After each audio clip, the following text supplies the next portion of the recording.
오늘도 예배드린 모든 성도들에게 하나님께서 복 주시고 지켜주시고 은혜와 평강 주시기를 주님의 이름으로 축원합니다. 어떤 대장간 주인이 여행을 가면서 대장장이에게 말굽 하나를 주면서 이것과 똑같은 말굽 100개를 만들어 놓으라고 했습니다. 얼마 후에 대장간 주인이 돌아와서 보니까 대장장이가 100개의 말굽을 만들어 놓았는데 자세히 보니까 자기가 준 말굽하고 좀 많이 달랐습니다. 그래서 대장장이를 불러서 내가 준 말굽하고 왜 다르냐고 물었더니 대장장이는 아니라는 것입니다. 주인이 준 그대로 만들었다는 것입니다. 그런데 왜 이렇게 다르냐고 물었더니 나중에야 그 원인을 찾아내게 되어졌습니다. 대장장이는 주인이 준 그 원본을 가지고 또 그것과 똑같은 이 말굽을 하나 만들었어요. 그런데 그 만든 말굽을 가지고 또 두 번째 말굽을 만들었어요. 두 번째 만든 말굽을 표준을 해가지고 세 번째 말굽을 만들었어요. 그래가지고 99번째 만든 말굽을 가지고 100번째 말굽을 만들었습니다. 그게 제대로 만들어지려고 하면 어떻게 되겠습니까?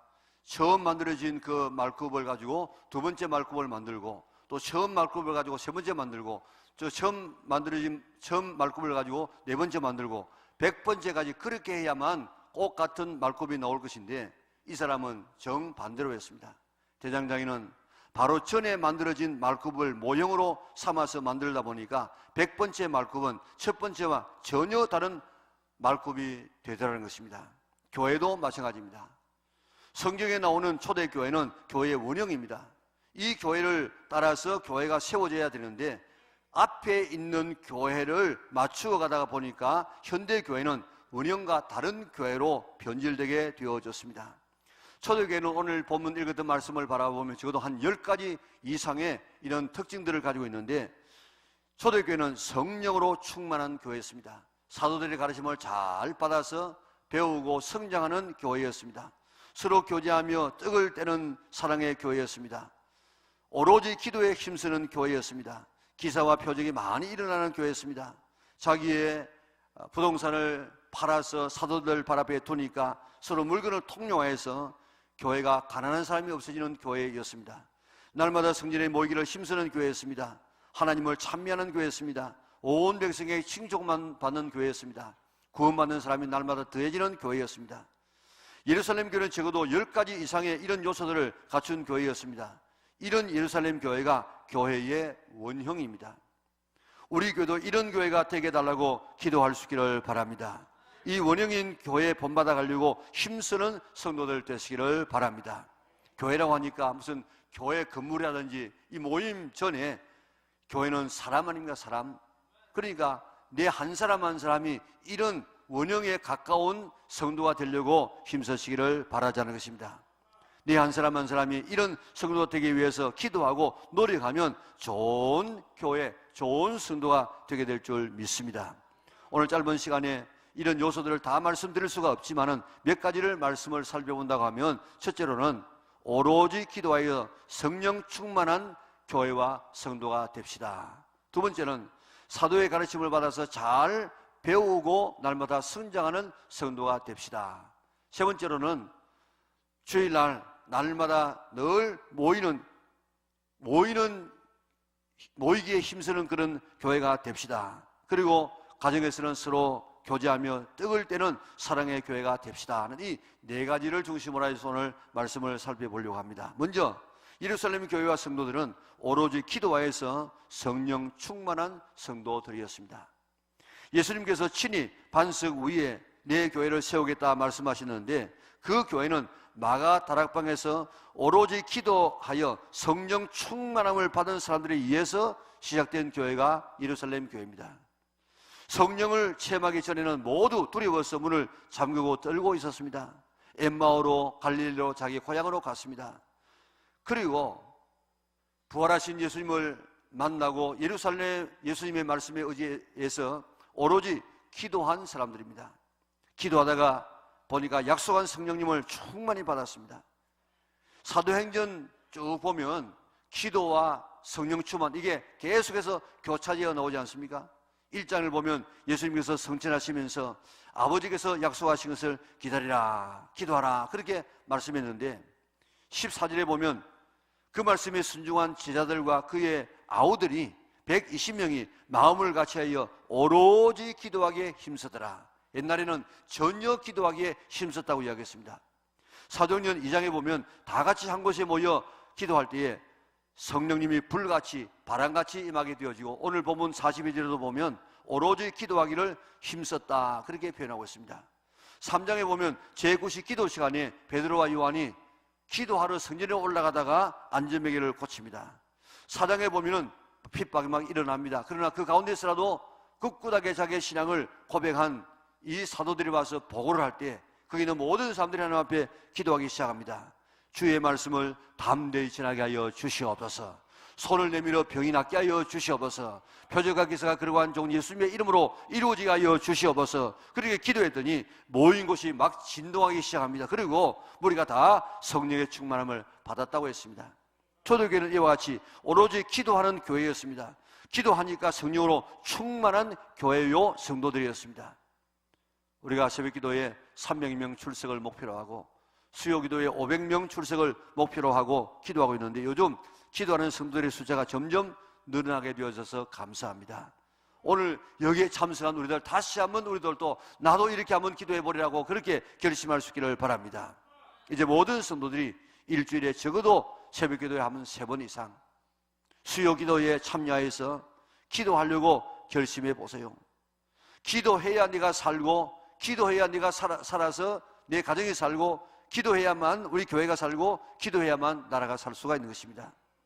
1월에 필독서가 기도하면 살아난다는 그런 책인데 굉장히 좋은 책입니다. 모든 성도들이 다 여기 한번 집에서 한번 읽어보고 가족끼리 한번 토론해보고 자기가 받은 은혜를 한번 나눠보세요. 그 책에서 기도가 얼마나 중요한지를 강조하고 있고, 우리가 기도할 때 무엇을 위해서 어떻게 기도할 것인가, 기도의 방향을 제시하고 있습니다. 예수님 신이 말씀하시기를 나와 함께 1시간 동안도 깨어 기도할 수 없더냐. 예수님의 단식이에요. 그리고 낙심하지 말고 기도해야 할 것을 비유로 들어서 설명하시고, 이렇게 기도하라 기도의 모델을 보여주시고, 지금까지는 내가 기도하지 않았지만 이제부터 기도하라 명령하시고, 기도하면 무엇인지 들어주마고 약속하셨고, 너희가 얻지 못하면 기도하지 않기 때문이라고 하셨습니다. 이제부터 기도하리라, 기도하라는 주님의 이 명령에 순종하여서 기도할 수 있기를 바랍니다. 일주일에 적어도 3번 이상은 새벽에 나와서 한번 부르짖어 기도해보고, 수요일날 우리가 기도해서 1시간 기도해서 다 우리가 성령의 충만함을 받는 우리 영락의 온 식구들 될 수 있기를 바랍니다.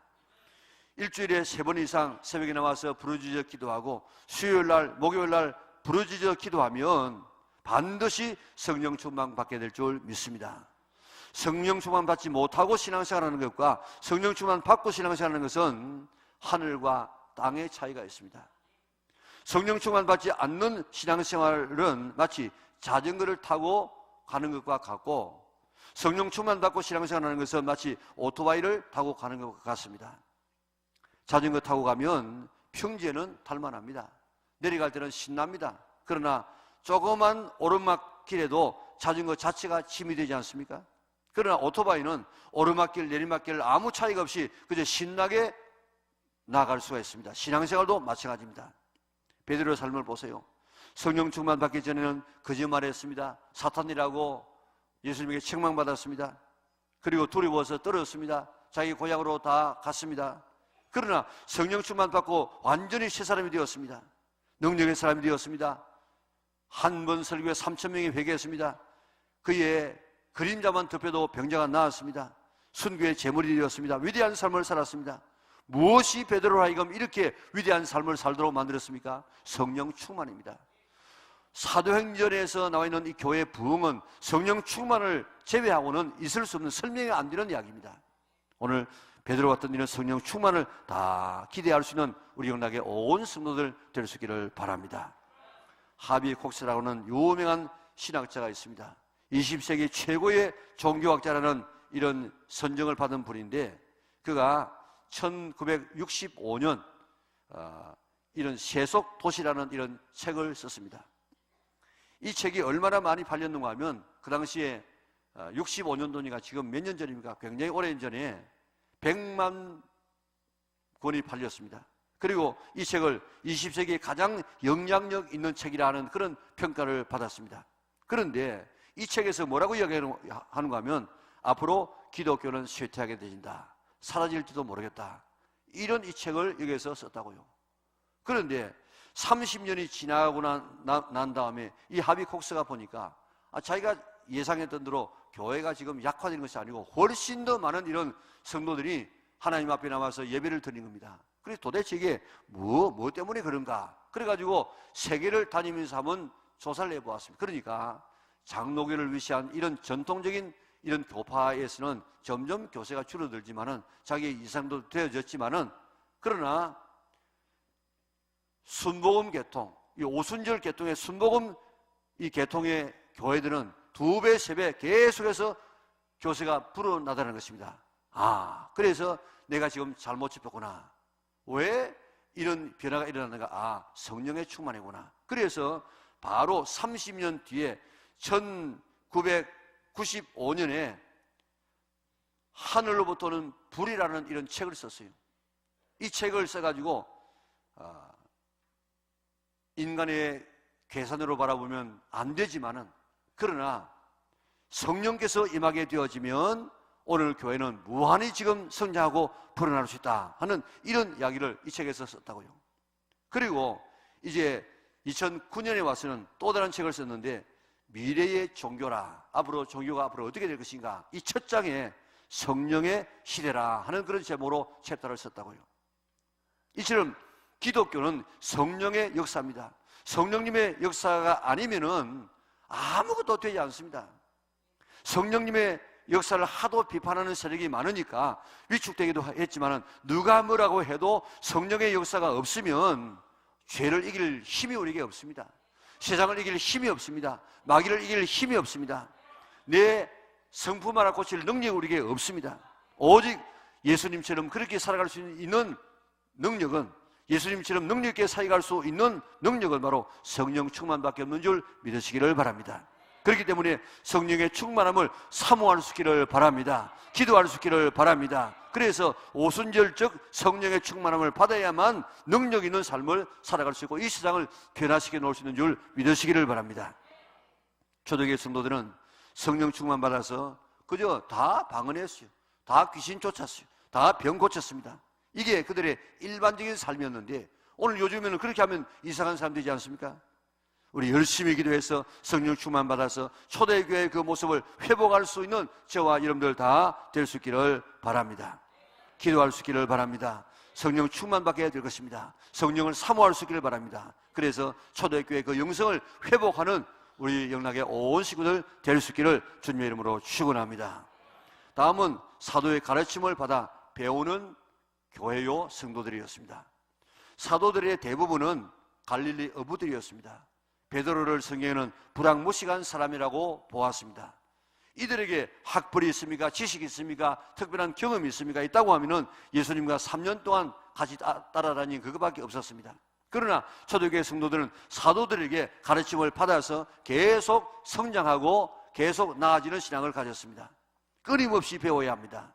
하나님의 말씀을 읽어서 배우고 설교 말씀을 들어서 배우고 특별한 성경 공부가 있다고 하면 앞다투어서 배워서 날마다 성장해 나가서 금년보다 내년이, 금년보다 또 10년 뒤가 더 좋아지는 여러분들의 신앙과 우리 교회가 될 수 있기를 바랍니다.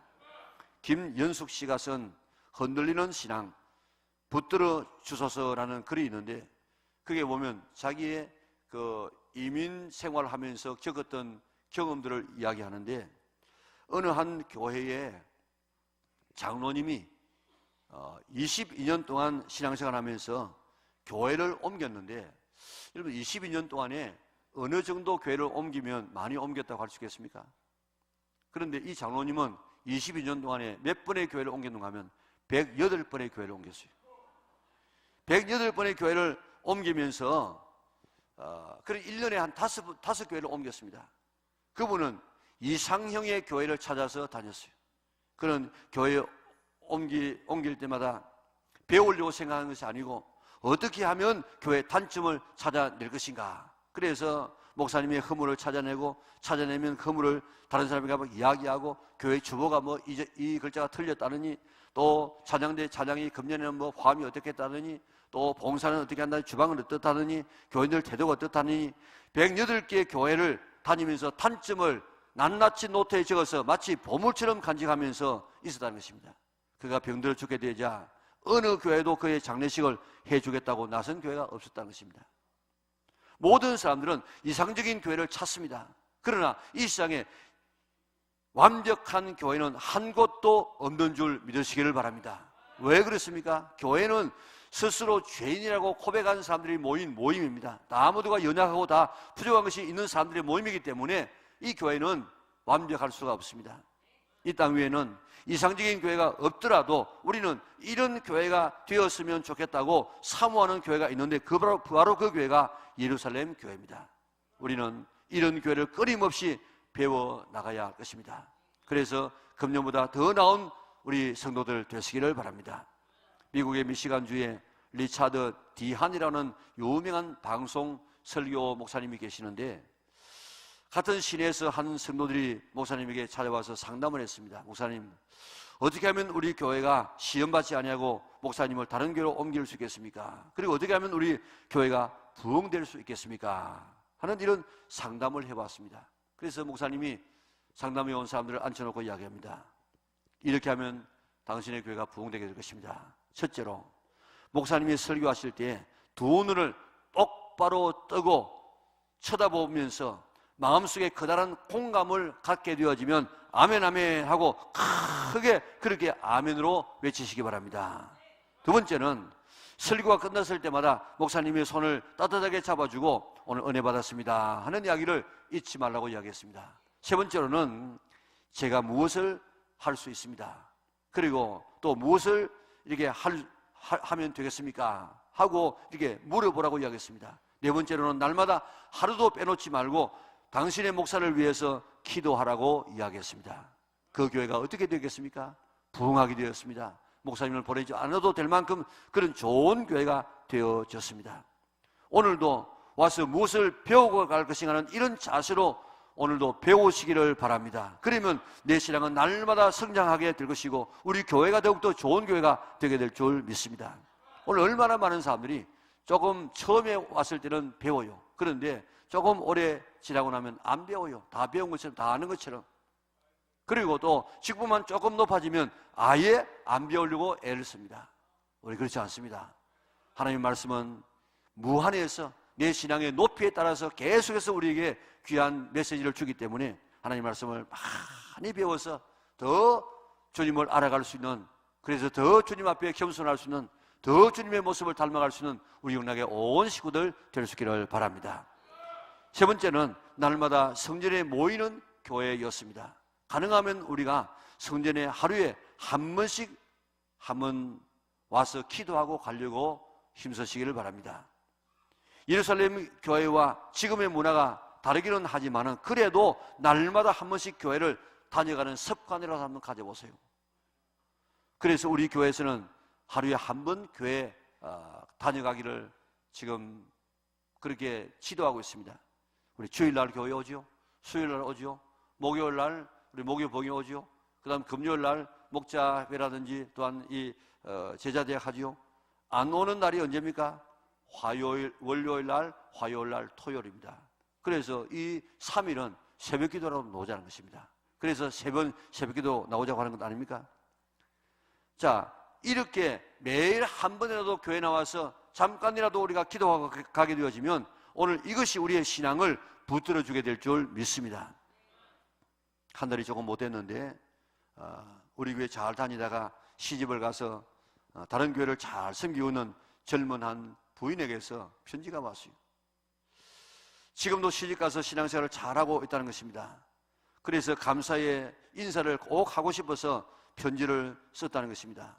자기 집은 믿지 않는 부모님 밑에서 태어나서 믿지 않는 부모님의 설하에서 자라났기 때문에 참 신앙생활이 매우 어려웠는데, 이런 자기의 신앙을 자기의 신앙 되게 만들어준 계기가 있었다는 것입니다. 어느 날 교회 앞에서 중학교 이제 입학을 하고 얼마 있지 않아서 학교를 가는데 버스를 타고 학교 쪽으로 갔다는 겁니다. 그런데 목사님이 교회 앞에서 차를 타고 가면은 조금만 한 5분 10분만 먼저 오면 되니까 교회 가서 기도하고 등교할 수 없겠냐, 그렇게 말을 하더라는 것입니다. 그래서 그거 할 수 있겠다. 그래가지고 중학교 3년, 고등학교 3년, 6년을 교회 와서 기도하고 등교했더니 이것이 신앙의 뿌리가 되어지고 신앙의 열매가 맺혀져서 오늘의 아름다운 좋은 신앙의 가정을 이루어서 좋은 신앙의 남편, 좋은 자녀를 키우고 있습니다. 늦었지만은 감사의 편지를 씁니다 하고 그렇게 편지가 왔어요.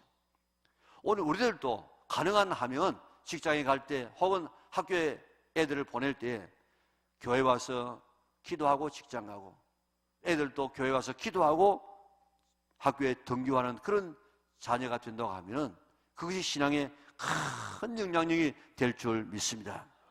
이번에 1년 기도하면 살아난다는 책에도 보면 다니엘을 모함한 사람들이 한 달 동안 다른 신에게 기도하거나 예배하는 사람을 사자굴에 넣자는 이 왕의 동의와 인장을 받아냅니다. 원수들은 다니엘이 한 달 동안 기도하지 않으면 스스로 무너진다는 사실을 알았습니다. 그래서 한 달. 다니엘도 한 달 동안만 기도하지 않으면 사자굴에 들어가지 않아도 될 수 있습니다. 그런데도 다니엘이 그것을 택하지 않고 전에 행하던 대로 한 달 동안 계속해서 기도하면서 사자굴에 들어갑니다. 예루살렘 쪽으로 창문을 열고 기도했습니다. 왜 그랬습니까? 한 달 동안 내가 기도하지 않으면 스스로 내 신앙은 무너진다는 사실을 알았기 때문입니다. 우리가 한 주일 빠지면 두 주일 빠지기 쉬워요. 두 주일, 세 주일, 네 주일, 한 달 정도 이렇게 교회 결석하게 되어지면 내 신앙이 무너진다는 사실을 잊지 않기를 바랍니다. 그러므로 매일은 거리상, 직장상 그렇게 못한다고 할지라도 주일은 절대로 빠지지 아니하고 수요일도 가능하면 나와서 기도하게 되어지면 내 신앙이 든든하게 유지되게 될 줄 믿습니다. 그러므로 내 평생 주일은 절대 빠지지 않는다, 이런 결심을 딱 가지고 오늘 신앙생활 할 수 있는 성도들 될 수 있기를 바랍니다. 예루살렘 교회는 매일 성전에 모여서 기도하고 예배드렸습니다. 이런 교회를 본받는 성도들이 되셔서 늘 살아 움직이는 아름다운 신앙을 가지는 성도들 되시기를 바랍니다. 다음 마지막으로 네 번째, 교제하는 교회였습니다. 42절에 보니까 서로 교제하며 떡을 떼며, 44절에 보니까 믿는 사람이 다 함께 있어 모든 물건을 서로 통용하고, 45절에 보니까 또 재산과 소유를 팔아 각 사람의 필요를 따라 나눠주며, 46절에 보니까 집에서 떡을 떼며 기쁨과 순진한 마음으로 음식을 먹고, 우리가 읽었던 6절, 6절 가운데서 4절에서 교제에 대한 내용이 나옵니다. 성전에서는 우리가 대그룹의 큰 오늘 같은 이런 이 낮예배 예배를 드리고, 가정에서는 교제하는 이런 이 모임을 가졌다는 것입니다. 이 한쪽에는 이 큰 대예배, 한쪽에는 소그룹의 이런 이 목장 예배, 이 두 날개가 조화를 잘 이루어 나간 교회가 바로 예루살렘 교회였다는 것입니다. 교회가 어느 정도 규모를 갖추게 되면 교회 전체가 사랑을 나누며 교제하기가 매우 어려워집니다. 그래서 가정에서 교제를 나누었다는 것입니다. 이런 가정에서의 모임을 통해서 은혜를 나누게 됩니다. 한 사람이 받는 은혜를 나누면 여러 사람이 같은 은혜를 받게 되어지고, 한 사람이 신앙적으로 잘 못할 때에 다른 사람의 간증을 들으면 신앙이 바로 잡힐 수 있습니다. 신앙의 도전을 받게 됩니다. 목장에서 서로의 신앙을 나누어 보면 다른 사람의 이야기를 들으면서 나는 저렇게 못 살았는데 나도 한번 그렇게 살아봐야 되겠다, 이런 도전을 받게 되어집니다. 목장에서 예배를 드리면 어려운 처지에 있는 성도를 도울 수가 있습니다. 교회 전체는 성도의 어려운 사정을 하나하나 잘 몰라요. 그러나 목장에서 모이다 보면 목장 안에 있는 식구들은 한 식구이기 때문에 잘 압니다. 우리 교회에서는 목장 예배 헌금을 드리지 않습니다. 그 대신에 일사가구라는 헌금을 드립니다. 이 헌금은 우리 목장 안에 있는 이 성도들을 돕고 우리 이웃에 있는 성도들을 우리가 구제하기 위해서 우리 스스로 헌금해서 모아서 이웃을 섬기는 이런 헌금입니다. 우리 모두가 다 목장에 모여서, 모든 성도들이 다 목장에서 이런 일사가구에 헌금을 해서 우리 주변에 있는 사람을 도와준다고 하면 우리 목장들은 정말 사랑이 넘치는 교제가 풍성한 아름다운 그런 목장들이 되게 될 줄 믿습니다. 그래서 어느 집이 어렵다, 어느 집이 시험 들었다, 어느 집에 성도가 아프다, 어느 집이 사업에 부도가 날 지경이다, 어느 집에 자녀가 지금 얻기로 간다, 이런저런 어려움들이 있으면 서로 모여서 기도하게 되어지면 놀라운 역사가 거기서 일어나게 될 줄 믿습니다. 두세 사람이 함께 기도하면 내가 너희와 함께 있겠다고 약속하지 않았습니까? 주님께서 반드시 문제를 해결해 주실 줄 믿습니다. 어느 분이 너무 어려워서 살 집이 없어졌어요. 그래서 그때 제자대학의 이 목장에서 그런 어려운 처지를 나누었습니다. 그러니까 거기에 참여했던 한 분이 우리 집에 2층 집이 있는데 와서 한번 좀 사실 수 있으면 한번 살아보라고 했습니다. 그래서 저도 한번 가보았어요. 가보니까 2층은 다른 데서 올라갈 수 있는 1층을 통해 가는 것이 아니고 다른 데서 독립적으로 올라갈 수 있는 독립적인 집이에요. 세를 놓으면 굉장히 많이 받을 수 있는 그런 집이에요. 그런데 그 딱한 사정을 듣고 우리 집에 와서 살아보라고. 그래서 오래 한 10수년 아마 살았을 거예요. 그리고 그 이야기를 이제 목자들에게 가서 했더니 목사님, 그 목장만 아니고 우리 목장도 그런 일들이 있습니다 하면서 여기저기에서 그런 이야기를 많이 하더라고요. 그래서 참 우리 교회 목장이 정말 건강한 목장이구나 하는 것을 다시 한번 느끼게 되어졌습니다. 우리 목장에서 이런 어려운 처지가 있으면 벌떼같이 이렇게 덤벼들어가지고 도와주면 10사람이 도와주면 아니면 그 이웃 목장까지 함께 도와주면 웬만한 문제는 다 해결할 수 있는 줄 믿으시기를 바랍니다. 뉴욕의 브루클린에 있는 처쉬라고 하는 장애자들을 위한 학교가 있는데 그 학교에 다니는 샤이라고 하는 그런 애에 대한 실제적인 이야기입니다. 샤이는 다른 아이들처럼 이해력이 부족해요. 기억력도 부족해요. 어떤 능력도 없어서 셈을 한다든지 그림을 그릴 수도 없습니다. 어느 날 샤이는 동네 야구장에서 야구 시합을 하는 아이들을 바라보면서 자기도 좀 야구가 하고 싶었습니다. 겨우 걷는 것도 제대로 못 걷는 그런 야구 방망이는 한 번도 지어본 적이 없는 그런 애였는데 아빠에게 전화됩니다. 나도 좀 야구하고 싶습니다. 아빠가 이야기합니다. 너는 야구를 할 수 없단다. 저 아이들은 지금 그저 노는 것이 아니고 시합을 하고 있어요. 시합을. 그래도 샤이아는 계속해서 고집을 피우니까 아빠는 야구 감독에게 데려가가지고 이 아이가 지금 야구를 할 수 없는 이유를 좀 설명해 달라고 그렇게 타일러 달라고 부탁을 했습니다. 그런데 그 이야기를 들었던 이 야구 감독은 느닷없이 샤이아에게 신발과 모자를 주면서 시합에 참여하라는 것입니다. 이제 점수는 양편이 동점이고 9회 말 2아웃이 되었을 때입니다. 주자가 1루에 나가 있었습니다. 그때 감독은 샤이아를 타석에 보내가지고 치라는 것입니다. 모두가 다 놀랐어요. 왜냐하면 이 샤이아를 모든 동네 사람들 다 알기 때문에. 샤이아는 야구 방망이를 쥐어본 적도 없습니다. 투수는 반쯤이나 앞으로 당겨와가지고 던지는 것이 아니고 그저 이렇게 주는 것처럼 이렇게 공을 주었습니다. 그래도 샤이아는 볼을 칠 수가 없었습니다. 다른 선수 하나가 샤이아 뒤에 서서 야구 방망이를 잡아주었습니다. 살짝 맞춘 볼이 투수 앞으로 쪼로로 하고 이렇게 흘러갑니다. 관중석에서 샤이아 뛰어라 막 소리가 터져나왔습니다. 샤이아는 뒤뚱거리면서 1루를 향해서 달려갑니다. 투수가 볼을 잡아서 1루에 던지면 게임은 지금 끝나는 순간입니다. 그런데 웬일인지 투수는 1루수에게 악송구를 던집니다. 악송구는 바로 던지는 것이 아니고 받지 못하고 위로 확 넘겨서 멀리 던져버렸습니다. 사람들은 샤이아 뛰어라고 소리쳤습니다. 1루에서 2루를 향해서 지금 막 뛰어가고 있습니다. 외야수가 흘러나온 볼을 잡아서 2루수를 향해서 던질 차례가 되어졌습니다. 그 순간 외야수는 왜 투수가 그런 볼을 던졌는지, 잡지 못하게 일부러 높이 던졌는지 이해할 수가 있었습니다. 외야수도 2루수의 키를 훌쩍 넘기는 볼을 던져버렸습니다. 이렇게 해서 샤이아는 홈런 아닌 홈런을 친 것입니다. 게임이 끝났습니다. 양편에서는 18명의 선수와 코치들은 운동장 가운데 나와서 샤이아를 행가리 쳤습니다. 관중석에 있는 모든 사람들은 눈물을 흘리기 시작했습니다. 그렇습니다. 교회의 공동체는 바로 이런 모습이 교회입니다.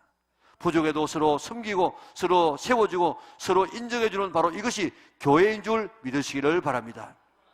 우리 주변에 목장에 샤야와 같은 이런 성도가 왜 없겠습니까? 근본적으로 그런 성도가 있습니다. 태어날 때부터 또한 여러 가지 환경적으로 장애를 입는다든지 이런 성도가 있을 수 있습니다.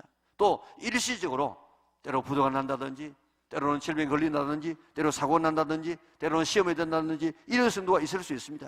그때 서로가 배려하고 양보하는 곳이, 세워주는 곳이, 격려하는 곳이 바로 교회인 줄 믿으시기를 바랍니다. 조금만 어려우면 벌떼같이 달려들어서 사자같이 덤벼들어가서 사람을 더 죽이는 곳이 교회가 아니고, 서로의 짐을 져주려고 배려하고 용서하고 회복될 때까지 기다려주고 기도하는 이곳이 바로 교회인 줄 믿으시기를 바랍니다. 고기 가운데 식인 고기가 있지 않습니까? 피라냐라는 고기가 있는데 이 고기는 그저 사람이라든지 어느 동물이 하나 딱 떨어지면 모든 이 피라냐가 막 덤벼들어가지고 단번에 거기에 있는 사람의 살점을 다 뜯어먹어가지고 죽이는 이런 고기가 피라냐라고 하는 살인고기입니다. 세상에서는 어느 한 사람이 어려움을 당하면 그렇게 막 달려들어가지고 막 뜯어먹는 것처럼 그렇게 해버릴 수 있지만은 교회는 그럴 수 없다고요. 교회에서만은 어떤 사람이 시험 들고 어떤 사람이 아픔을 당하고 어떤 사람이 힘들게 되어지면 모두가 다 덤벼들어가지고 뜯어먹는 것이 아니고 전부 도와주기 위해서, 전부 기도해주기 위해서, 전부 격려하기 위해서 온다고 하면 한 사람 살리는 것은 아무것도 아닌 줄 믿으시기를 바랍니다. 그런데 교회는 그렇게 하고 있느냐? 오늘 교회는 지금 그렇게 사람을 세워주고 있습니까? 어느 사람이 어려움을 당하면 그 사람 모두가 다 가서 위로해주고 세워주고 격려해주고 용기를 주고 교제하는 이런 삶을 살고 있습니까? 오히려 더 세상에서도 하지 못할 이런 일들을 교회에서 일어날 수 있다고요. 어떤 사람이 이야기하기를 자기가 당한 경험을 이렇게 하더라고요. 내가 칼에 베였습니다. 그 칼에 베인 것만 해도 아픈데 거기다가 어떤 사람이 소금을 팍 쳐가지고 그걸 딱 싹싹 비벼버리니까 얼마나 그 피부가 아프겠습니까? 이런 경험을 자기가 했다는 것입니다. 오늘 교회는 그런 곳이 되면 안 됩니다. 초대교회 성도들은 아예 자기 소유를 다 팔아가지고 사도들 발 앞에 두니까 그걸 나누어 주어서 가난한 사람이 없었다고 이야기했습니다. 남이 어려울 때, 힘들 때 서로 도와주고 기도해주고 기다려주고 세워주는 이런 교회가 될 수 있도록 힘쓰는, 기도하는, 애쓰는 우리 영락의 온 성도들 될 수 있기를 바랍니다. 세상 어느 곳에서라도 사람 대접을 못 받아도 여기서만은, 교회에서만은 사람 대접을 받고 세상에서는 어떤 이런 대우를 받는다고 할지라도 교회에서만은 세움받고 사랑받을 수 있는 이런 아름다운 교회를 만들어가는 성도들 될 수 있기를 바랍니다. 그런 의미에서 모든 성도는 다 목장에 소속되어야 합니다. 그래서 참된 교제를 이루어 나갈 수 있는 성도들 될 수 있기를 바랍니다. 아직도 우리가 교회에 나오지 우리가 이렇게 혼자서 신앙생활 하고 있습니까? 대그룹의 주일날 낮예배만 참여하지 말고 소그룹에 들어가야만 진짜 신앙생활을 할 수가 있습니다. 지금 오늘 사회가 왜 이렇게 자꾸 이렇게 혼란해지고 있습니까? 옛날에는요, 어린애들이 놀이할 때도 보면 전부 혼자서 하는 놀이가 없었습니다. 전부 공동으로 하는 놀이를 했습니다. 그런데 요즘에는 전부 컴퓨터 게임이라든지 혼자 사는, 밥도 혼자서 먹고 술도 혼자서 먹고 혼자서 이렇게 잠자고 혼자서 이렇게 하니까 사회가 얼마나 지금 어려워지고 있습니까? 오늘 교회만은 그렇지 말고 혼자가 아니고 모두가 다 어울려서 한 목장이 되어서 한 가족이 되어져서 서로를 섬기며 교제하는 이런 교회가 될 수 있도록 힘쓰는 우리 영락의 온 성도들 될 수 있기를 바랍니다. 아직도 목장에 참여하지 않았으면 이제 한번 참여해 보십시다. 그래서 교제를 나누어서 참 예수 믿는 맛을 볼 수 있기를 바랍니다. 열심히 기도하여서 성령 충만한 성도들이 되게 하여 주시옵소서. 지도자의 가르침을 잘 받아서 날마다 배워서 성장하는 성도들 되게 하여 주시옵소서. 날마다 성전에 모이기를 힘쓰고 기도하고 예배하기를 힘쓰는 성도들 되게 하여 주시옵소서.